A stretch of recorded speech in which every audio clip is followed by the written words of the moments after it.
सुरभिशरणं सुरभिशरणं सुरभिशरणं सुरभिशरणं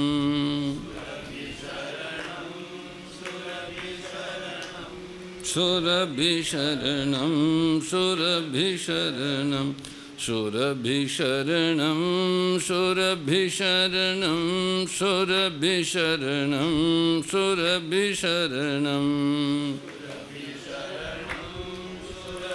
शरणं सुरभिशरणं सुरभिशरणं सुरभिशरणं सुरभिशरणं सुरभिशरणं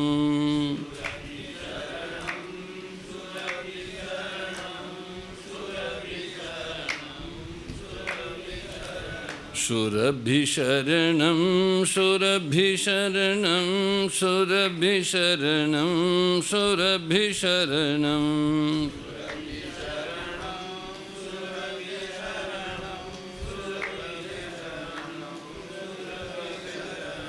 हरि शरणं हरि शरणं हरि शरणं हरि शरणं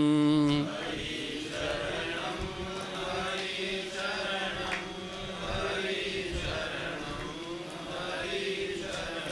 हरि शरणं हरि शरणं हरि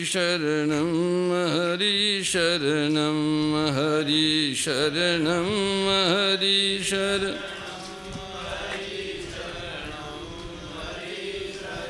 हरि शरणं हरि शरणं हरि शरणं हरि शरणं हरि शरणं हरि शरणं हरि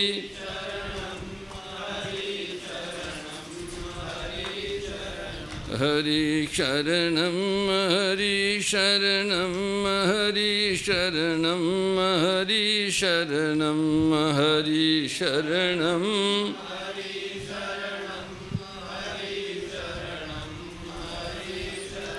जय जय सुरनायक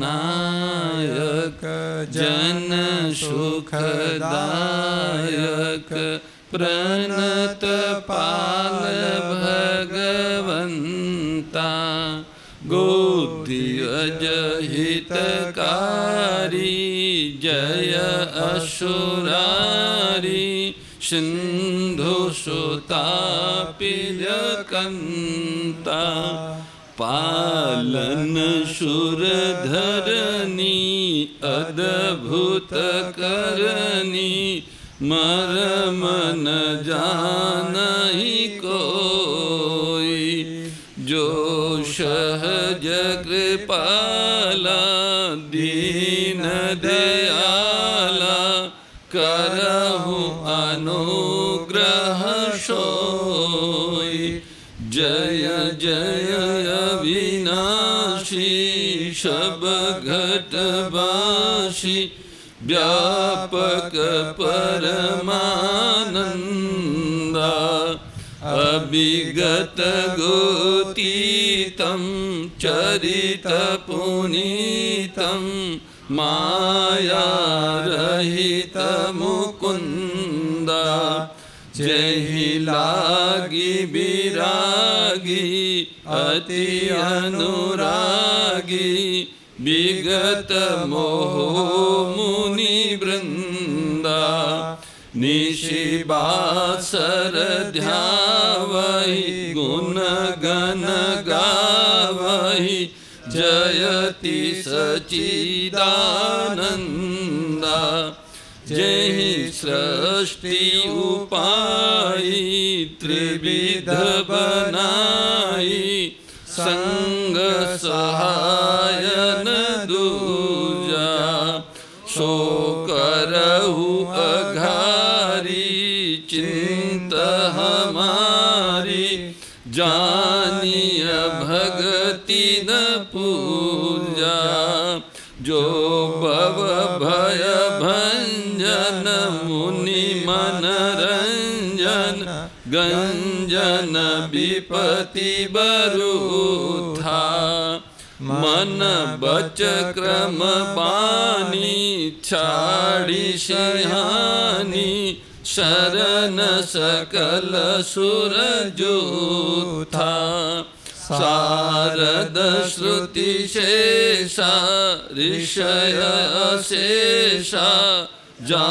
कहु को नहीं जाना जहि दीन पियारे वेद पुकारे दरौ सो श्री भगवाना भव बारिधि मंदर सब विधि सुंदर गुण मंदिर सुख पुंजा मुनि सीध सकल सुर परम भयातुर नमत नाथ पद कंजा जय जय सुर नायक जन सुखदायक प्रणत पाल भगवंता गोदिय जहितकारी जय असुरारी सिंधु सुता प्रिय कंता जानी सभय सुर भूमि सुनी बचन समेत स्नेह गगन गिरा गंभीर भई हरनि शोक संदेह सियावर रामचंद्र जी की जय राधावर कृष्ण चंद्र जी की जय उमापति महादेव जी की जय पवन सुत हनुमान जी की जय बोलो भाई सब संतन की जय सदगुरुदेव की जय मात पिता गुरुदेव की जय श्री व्यास जी महाराज की जय जय जय श्री राम जय जय श्री श्याम हर हर हर महादेव। ओम श्री परमात्मने नमः। भगवान कृपा से हमें साक्षात भगवत वाणी स्वरूपा गीता माता का व्याख्यान 18वें अध्याय के 44वें श्लोक में प्रवेश कर चुके हैं। भगवान ने वैश्य के स्वाभाविक कर्म बताए हैं, उसमें कृषि गोरक्ष वाणिज्यम वैश्य कर्म स्वभावजम ये बात आई है। गोरक्षा की विशेष रूप से इसमें ये बात आई है। तो गोरक्षा संबंधी विशेष बात पुनः दोहराते हुए हम इस श्लोक के उत्तरार्ध में परिचर्यात्मकम कर्म सोदर्श्यापि स्वभावजम इस उत्तरार्ध के व्याख्यान में प्रवेश करेंगे। मनुष्यों के लिए गाय सभी दृष्टियों से पूजन्य है, सेवन्य है, पालन्य है, रक्षण्य है। गाय से धर्म अर्थ काम मोक्ष और प्रभु प्रेम के रूपी पांचों पदार्थों की सिद्धि होती है। आज के अर्थ प्रधान योग में तो गाय अत्यंत ही उपयोगी है। गोपालन से गाय के दूध, घी, गोबर, गोमूत्र आदि से धन की वृद्धि होती है। हमारा देश कृषि प्रधान रहा है, अतः यहाँ की खेती में गाय के गोबर का खाद प्रधान रूप से दिया जाता है। हमारी धरती गोमय का ही आहार ग्रहण करती है। गाय के वेद लक्षणा गाय के गोमय का आहार ग्रहण करके हमारी धरती जो हमें सब्जियों, दालें, मसाले, औषधि, अन्न आदि के रूप में आहार प्रदान करती है, वो सब आहार पूर्ण सात्विक, संपूर्ण आरोग्य देने वाला, सात्विक और पवित्र होता है। इसलिए हमारी धरती को गौ के गोबर की बहुत ज़्यादा आवश्यकता है। 1 बीघा जमीन में प्रति वर्ष कम से कम एक गोवंश का गोमय तो जाना ही चाहिए, तो नहीं तो धरती भूखी रहेगी।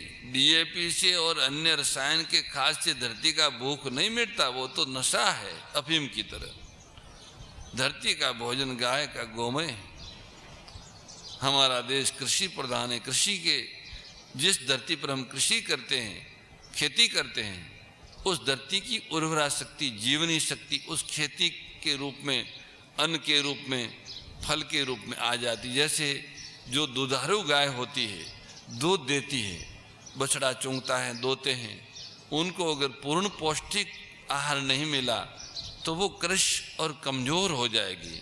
दुधारू होने के कारण उसको अतिरिक्त आहार की आवश्यकता है। ऐसे ही यद्यपि सारी धरती का आहार गाय का गोबर ही, परंतु जो खेती की जमीन है उसको तो प्रति वर्ष एक नाप में तो गाय का गोमय चाहिए ही। जैसे मनुष्य को इतना भोजन चाहिए, उससे कम लोगे तो वेदराज जी कहेंगे नहीं भोजन बढ़ाओ, इतना चाहिए तभी शरीर चलेगा।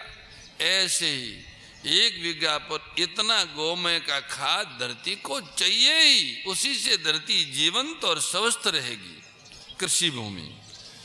इसलिए आज अगर हम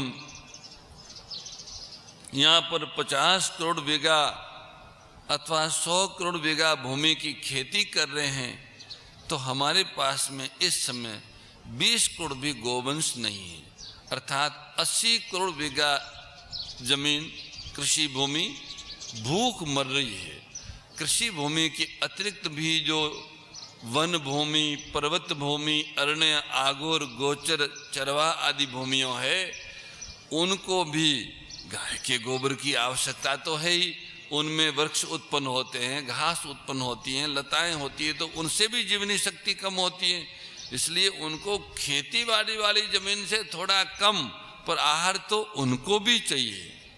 इस तरह से अगर केवल भारतवर्ष की जमीन पर विचार किया जाए तो दुर्भाग्य से आज भारत की सारी भूमि की बात छोड़िए, खेती बाड़ी वाली भूमि को भी हम भोजन नहीं दे पा रहे। जब तक हमारी धरती भूखी रहेगी तो धरती की संतानों का पेट कैसे भरेगा, और भरेगा तो पचेगा कैसे? अनेक रोग उत्पन्न होगा। एक तरफ भूखमरी है और दूसरी तरफ अपच के अनेक प्रकार के रोग है। ये सब सत्य सबके सामने है, व्याख्यान इसको देने की जरूरत नहीं। पर गाय, धरती जब गाय के गोबर से पुष्ट हो जाएगी तो न तो अपच होगा न भूखमरी होगी, सबको संतुलित एवं संपूर्ण पोषण को प्रदान करने वाला आहार मिलेगा। एक बीघा पे एक गाय का गोबर है ही नहीं। आज लोग यांत्रिक कृषि को भारत में बढ़ावा दिए। भारत के लोग लाखों वर्षों से जिस भारत में बैलों से कृषि होती आ रही थी, पिछले 5-6 दशक में उसको यांत्रिक कृषि का रूप दिया। आप जानते हैं कि जिस यंत्र को कृषि के लिए चलाया जाता है वो पेट्रोलियम पदार्थ अर्थात डीजल से चलता है। डीजल रक्त की तरह अशुद्ध चीज है। प्राणियों का रक्त जैसे अशुद्ध होता है, ऐसे पेट्रोलियम पदार्थ एक तरह का रक्त है। भूमि के थलचर अंदर, धरती के अंदर रहने वाले जीवों का रक्त है। उसको जलाने से भयंकर विषैला प्रदूषण होता है। विष के कण फैलते वातावरण में, वो वनस्पति को और वायुमंडल को सबको नुकसान पहुंचाते हैं। इतना ही नहीं, जब वो यंत्र ट्रैक्टर नाम ट्रैक्टर दिया है ना उसका, वो जब चलता है खेत में तो पूरे कृषि भूमि को नीचे से 2-2 फुट तक दबा देता। वो तो इतना भयंकर वजन वाला राक्षस है, पूरी धरती को 2 फुट से 2.5 फुट तक जो कृषि मित्र, कृषि का हित करने वाले भूमि में रहने वाले प्राणी थे, वो उस ट्रैक्टर से दब के मर जाते। हिंसा होती। ध्यान देना आप सब, आप में से बहुत सारे लोग कृषि किसानी से जुड़े हुए हैं। बैल से जब कृषि करते हैं तो धरती के दबने की बात तो दूर है, पर धरती के ऊपर चलने वाले जीव, कीड़ी मकोड़ी गंगुड़ी, ये भी बच जाते हैं। कोई अपवाद रूप में कभी बैल के नीचे आके कोई जीव मरता होगा? कोई नहीं मरता। बैल चलते हैं, सारे जीव उनसे बच जाते हैं। और बैलों से धरती को गोमय और गोमूत्र मिलता तो वो तो मिलता ही है, पर बैलों के पांवों का स्पर्श कृषि भूमि को मिलता है, जिससे एक उसे पवित्र ऊर्जा उन्हें पुष्ट करती है। गौ वंश के पांव में समस्त तीर्थ है। गौ का चरण स्पर्श जहां जहां जिस जिस भूमि पर होता है, सुखपूर्वक प्रसन्न और निर्भीक गौ का वह भूमि सात्विक पवित्र शक्ति से, तीर्थ शक्ति से, तीर्थ तब से पूर्ण हो जाती है, वो तीर्थ भूमि हो जाती है। तो उनके चरण स्पर्श, उनके पवन चलने से वृक्षों को और पर्यावरण को श्वास प्रश्वास और उनके स्पर्श होकर चलने वाले पवन से वृक्षों और पर्यावरण को सात्विक पोषण मिलता है। समता त्याग सिखावनी हरि मुख की बानी, ओ मैया हरि मुख की बानी। सकल शास्त्र की स्वामी, सकल शास्त्र की स्वामी, श्रुतियों के रानी। ओम जय भगवत गीते। दया सुधा बरसावनी मातु कृपा कीजे, ओ मैया मातु कृपा कीजे। हरि पद प्रेम दान कर, प्रभु पद प्रेम दान कर, अपनो कर लीजे। ओम जय भगवत गीते, जय भगवत गीते। ओ मैया जय भगवत गीते। हरि कमल विहारिणी, प्रभु हिय कमल विहारिणी, सुंदर सुपुनीते। ओम जय भगवत गीते। गीता माता की जय। परम श्रद्धेय गौरीशी स्वामी श्री दत्त शरणानंद जी महाराज की प्रेरणा व मार्गदर्शन में विश्व के सबसे बड़े गौ सेवा संस्थान श्री गोधाम महातीर्थ पथमेड़ा द्वारा संरक्षित लाखों बीमार, विकलांग, वृद्ध एवं अशक्त गोवंश वेद लक्षणा गोमाता की सेवा के साथ साथ भारतीय गोवंश का संरक्षण, संपोषण, संवर्धन एवं उनसे प्राप्त पंचगव्यों का परिष्करण व विनियोग करना, घर घर गोपालन, गो अभ्यारण्य, घास चारा उत्पादन हेतु गोचर भूमि का विकास, गोपालन लोक संस्कृति के पुनर्जागरण हेतु वेद लक्षणा गो महिमा का प्रचार प्रसार करना तथा गोपालक किसानों के स्वावलंबन हेतु गो कृषि अन्न एवं गो दुग्धान का गुणवत्ता युक्त बाजार तैयार करना श्री गोधाम महातीर्थ का पावन उद्देश्य है। आप सभी दानदाता श्री गोधाम महातीर्थ पथमेड़ा द्वारा संचालित गो सेवा महाअभियान में बढ़ चढ़कर सहयोग कर लाखों बीमार, विकलांग, वृद्ध एवं अशक्त गोवंश के गोग्रास सेवा हेतु श्री गोधाम महातीर्थ पथमेड़ा लोक पुण्यार्थ न्यास के बैंक ऑफ बड़ौदा खाता संख्या 0849010002387 IFSC कोड BARB 0 ASHRAM शाखा आश्रम रोड अहमदाबाद में गोग्रास सेवा निमित्त जमा कर सकते हैं। अधिक जानकारी के लिए संपर्क करें 7742093179 7665059999 7073000151।